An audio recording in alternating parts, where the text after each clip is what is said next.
Everyone else. That's quite, I'd say, interesting format of the conference. Thanks, Arthur, for making it happen and all the team. I think it's quite amazing that during these crazy times you've managed to pull it off. I think it's important that now more than ever to join our forces, support each other, share our best practices, and not only survive as a business, but manage to grow the company as well. Just 1 second, I will share my screen.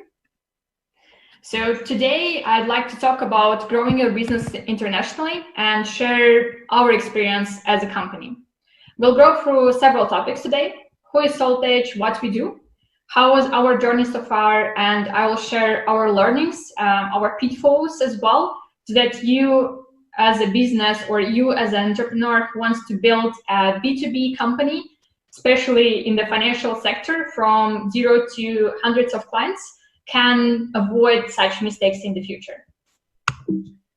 Before we start, a bit about myself. Arthur, is the slide moving just in case? Yes, it is. Awesome. So once again, I'm Lisa. I'm currently leading the business at SaltEdge. In the past, I've co-founded a personal finance management app Venture, which still works, but we mainly sold it as a white label solution for the banks. And my main aim in the company is to scale our business to new markets, acquire new clients, and of course, conquer the world and become the first unicorn, $1 billion startup with roots from Moldova. A bit short about us. What do we do in essence? SaltEdge is an open banking platform that is specialized in secure financial data transfer through a unified API layer. Sounds a bit complicated, but I'll show you a couple of slides in a couple of minutes so that it will be a bit easier to understand what do we actually do. Our platform is currently available in 70 countries already and is connected to over 5,000 banks. Our clients are ranging from fintechs to lenders to banks. And as an example, for instance, of one of our clients, Sodexo, a small French company with over 400,000 employees and 22 billion annual revenue. Another one, Italian credit bureau CRIF with $500 million annual revenue. These are some of our little clients we normally work with. So in essence, as a company, what we do is that we are able to connect to different financial institutions, and our clients can get instant access to all of them through one API call and get all this information in a unified format with enriched data. For instance, one of our clients, it's BRD Bank in Romania, the SaltEdge General Group, allow their clients to connect other accounts like ING, Revolut, PayPal to their mobile banking. And in this way, they become the only first financial app for their clients. And this is typical for many users in many countries to have at least 2 free bank accounts or use some new banks or e-wallets on their day-to-day life. And this makes it crucial to somehow bring this data all together for easier financial management. And this is what, in essence, we're doing. If you ever used a finance app like Budget Baker, Social, MoneyWiz, Spendy, Venture, or anything like that, with automatic bank connection, this is something that we brought as SaltEdge to you today. For lenders, in addition to just bank connection, we also do a lot of background analysis and data enrichment that allows us to provide a lot of metrics to the merchant and to the lenders.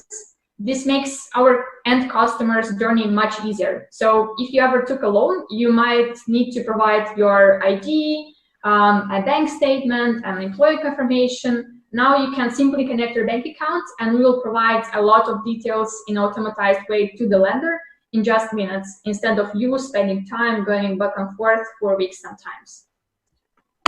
Lately, we've also started working on payments. During the last year, we've also launched and allowed to have such possibility as pay by bank from at the checkout from different merchants in European Union via specific payment service directive. The main benefit here is for merchants to save on card scheme fees, but you as an end customer might benefit from nice discounts. So let's say instead of paying 500 pounds for a watch, you would pay 20 pounds less. The question stays is how we've managed to pull it all off with a small team starting from Moldova. Here is how our journey begins. Back in 2013, our founder, Dmitry, decided to build a finance app to manage family budget together with his wife. He wanted to get access to bank data automatically because he was a programmer and we're living in 21st century, so it should be possible. And there was nothing like that in Europe. He decided to create the background connectivity along with the app on his own. He got a core team and the job began. He plans to make an app, release it, and he thought that millions of users will start using it and love it straight away. But reality said differently. Not so many people came to use the app, while others came to ask how the automating bank connections was done. Here is when the journey of SaltEdge as we have it today actually begins. The important lessons we'll learn here is that what you expect and how customers would actually react are two different things. So the feedback loop and pivoting your idea is crucial here. There were only 3 companies in the US and 1 in Asia doing something similar, but nothing like it in Europe, due to different languages, multiple bank standards, formats, and so on and so forth. And this became our starting unique value proposition. When building your business, you should always understand how you'll differentiate from your competitors and why the customers are going to choose you instead. The main challenge when you're providing services to business is how to get your first client sign up. No one wants to be first, especially when we are talking about a very sensitive topic, finance and bank connections. And bear in mind that when we just started, we didn't have access to an offline community of prospects. We didn't have money to go for conferences to meet people. The only way we could acquire our first client is via cold emails and calls. We created a list of about 100 prospects, and after half a year, we finally got one to agree to test our service. This was a huge win for the team, but with the first client, we got our first problems. Of course, with successful tests, our client went live on 31st of December. Yes, on the New Year's Eve. And of course, the entire team was living in the office for the next 2 weeks to make sure that the platform works as expected and we can fix any potential issues that may arrive instantly. Because we all understood that if our first client is not happy, it will be nearly impossible to convince anyone else. And it might take half a year, more, or even a year to get a next client. But after living in the office for a while, fixing all the issues, our client was very happy. With the first client success, it's important to agree on a case study. Just because when you have a case study that you can show, you can go for a similar segment to increase your client base. This is what we did, and we ended up with roughly 10 more clients in the money management segment. But as you continue gathering your feedback from different clients, you want to make sure that you listen to them all, you are making them all happy, you can easily fall in a trap of creating kind of sort of Swiss knife with 1 million features, all needed by specific clients only. So it's very important to listen, but also it's very important to filter out and to build up only those features that are needed by majority of your clients and not building something very custom for just 1 or 2 of them.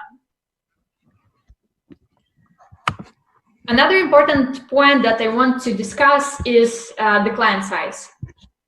We all want to get more revenue and we want to kind of kill a big fish with large money, but there are some issues around it which I'd like to talk a bit more about.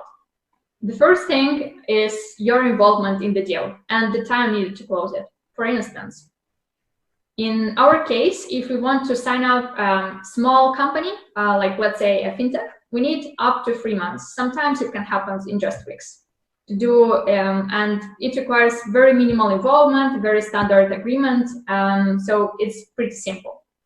But for medium clients, we typically spend up to 6 months, and we need a couple of calls with product and legal to make it happen, besides sales, of course.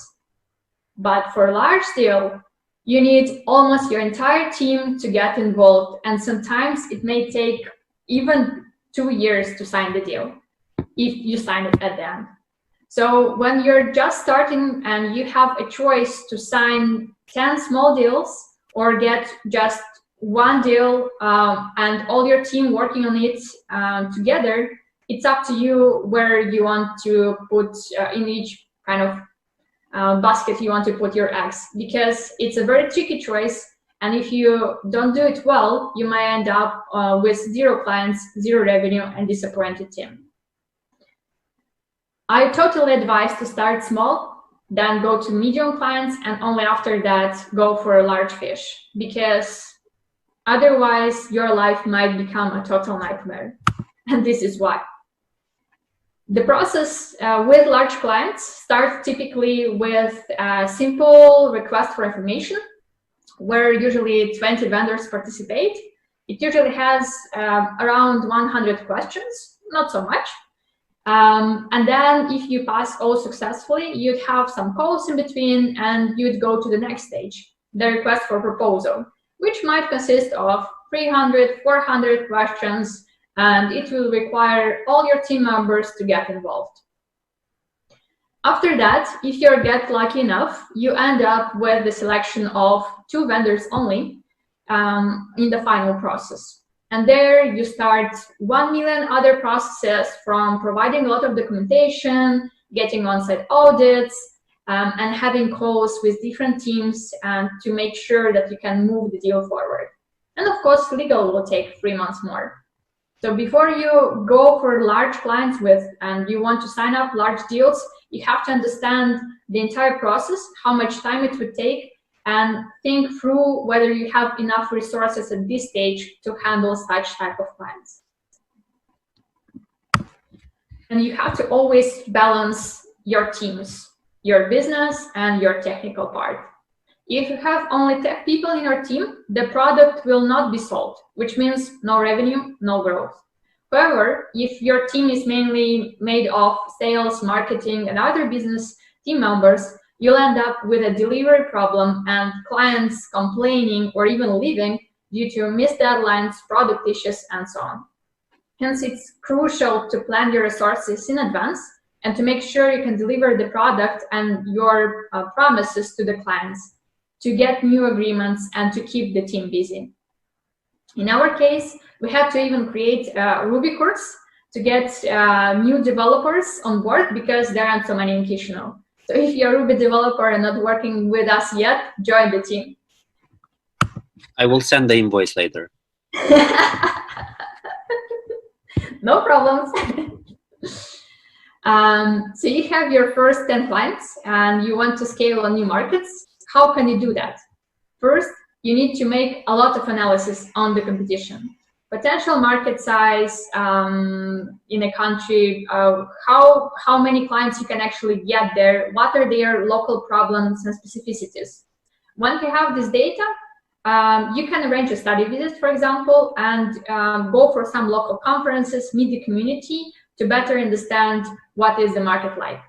Then you can start selling remotely, and in time, if you see that the deals are coming in, you can actually create or hire a sales rep or a business development for 6 months to see if he can create some decent opportunities in the pipeline. But selling remotely, it's also possible. In our case, our biggest sales team and most of our sales are done by our team in Moldova. So yes, continuing to invest in the markets and going to next ones bit by bit, it's important, but take one thing at a time and do not try to scale to 50 markets right away. Take one, then second, third, and so on and so forth. Just make sure you have specific KPIs in place and good information flow, especially for the people that are working remote. Just because sometimes one decision taken here, it's kind of hard to pass into another office. For example, we currently have 3 remote offices in London, Milano, and Madrid, and we're planning to expand to Romania, Turkey, Australia during the next few years. And for us to build this process, it took at least half a year to make sure that everything works as expected. Another important point when you're scaling to another market is culture.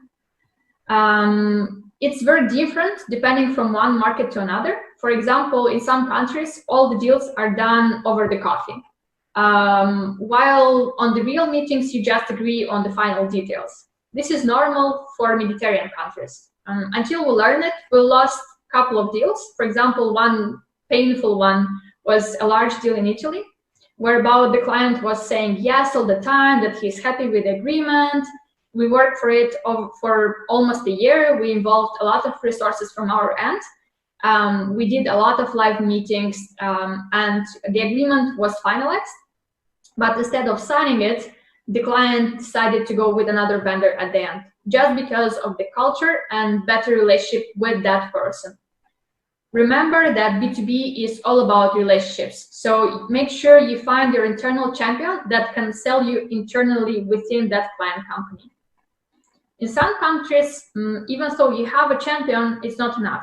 You have to speak local language, like, for example, in Germany or France, or you have to behave in certain ways, like, for instance, in Japan or some other Asian countries, where you even have to give your business card in a specific way. So pay attention to the culture, make your homework in advance, not to lose deals because of it. But whatever you do, make sure to balance between resources that you invest, time you spend on a specific thing, from product to business, versus the revenue that you can get. Because after all, you're doing a business, not a charity. And talking about investments, if you think it's going to be easy to get funding, well, it's not.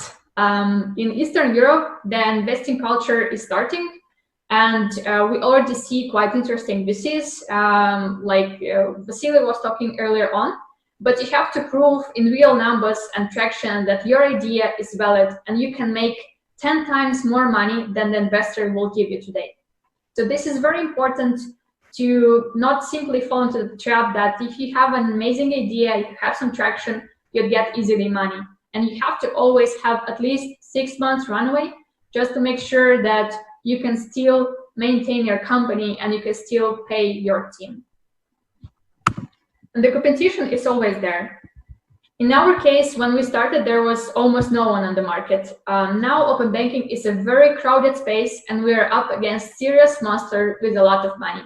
We're still bootstrapping. We're finding ways to stay ahead of the competition, and we're doing it pretty well. Clients are still choosing us versus competition, even though we're spending minimal marketing resources and we don't invest a lot of finance there, but we've managed to find new creative ways to become one of the top open banking brands in the world. Thanks to our unique proposition of being global, having the largest coverage of the banks, the most reliable service with enriched data that works in different languages, and continued development of the platform, we managed to scale our product to multiple markets and provide our services to clients, to hundreds of clients in different countries. But everything and nothing would have been possible without a team that we have. And I believe that we have a truly dream team, and everyone is really interested and involved in the company's success and are pulling the boat in a single direction. So make sure to pick your team wisely. That would be it from my side. Thank you for your attention, and I'm open to any questions that you might have.